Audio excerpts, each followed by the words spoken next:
the way.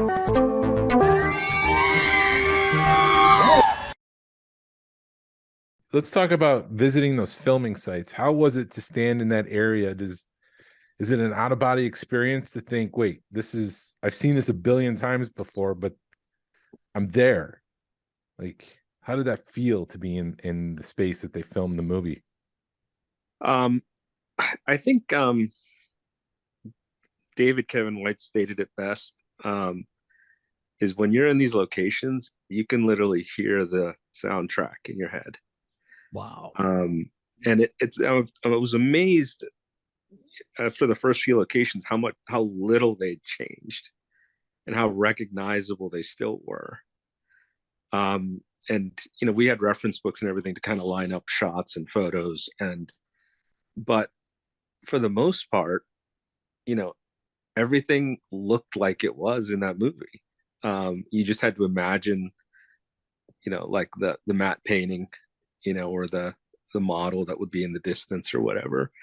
But no, it was just like pure nostalgia, and it took you back to the movie and just took you back to being a kid. Seeing that stuff, and again, you really could just kind of hear the soundtracks when you're, especially like when you're in some of the Jawa scenes. You just know the exact Jawa music that's playing right as things are happening. But that was a ton of fun. It was something I don't even know who came up with it. Was it me that came up with the idea originally, or who somebody did? But we mentioned it on one of the late night chats. Yeah, I'm going to say it was you.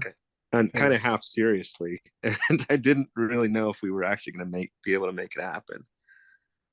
But I'm glad, at least a small group of us decided, okay, we're going to do this. And, and we just went. And it's actually I think that was the best part. It was the shared experience of it all. I think if, one or two of us just went individually, wouldn't have the same experience. But the fact that like 3 or 4 of us came from different sites to meet in that place, and then kind of find all these locations, and we each kind of did some independent research, and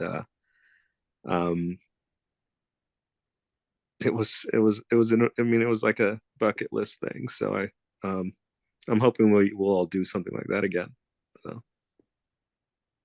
yeah, I remember the first stop we made, it looked like a place, and we got out and we walked up a hill, and it's like, well, this isn't even it. And it's like, it was nothing. I was starting to worry that it was just a vista. Yeah, I was just starting to worry that we weren't going to find anything, and then we take off and go a mile, half a mile, and we pull into a parking lot, and you walk out of the car, and it's like, that's exactly where R2D2 was going through that little valley area. Awesome.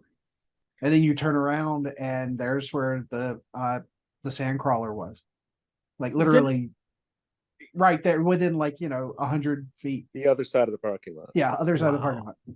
Well, didn't somebody bring toys or something, and y'all try to replicate the pictures? Yeah. Yeah, I think Cedar had some figures. Matt Short had like his childhood R2 that he had. I forgot. I was supposed to bring a sand crawler. I totally forgot as I was leaving the hotel room. Going to drive.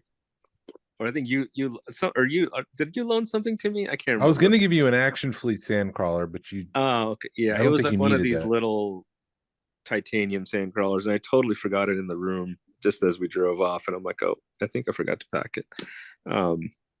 But no, we had enough to shoot with, so it was fine. And again, it's really the shared experience. And I didn't realize how beautiful the place Death Valley is, irregardless of the Star Wars locations. It's just, you have this impression of what this place is going to be like. And, for me, it was like solid desert, cracked mud is what I thought. But it's so much more beautiful than that. There's so many different looks to Death Valley. And it's just a gorgeous place to be in and just experience. Yeah, it's Death Valley. You never think there are these incredible mountains on either side. Yeah.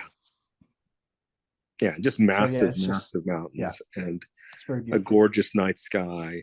And just again, you just see a lot of.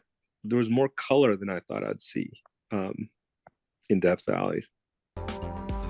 Listen to the Smugglers Galaxy podcast every Tuesday wherever you download your podcast. This is the way.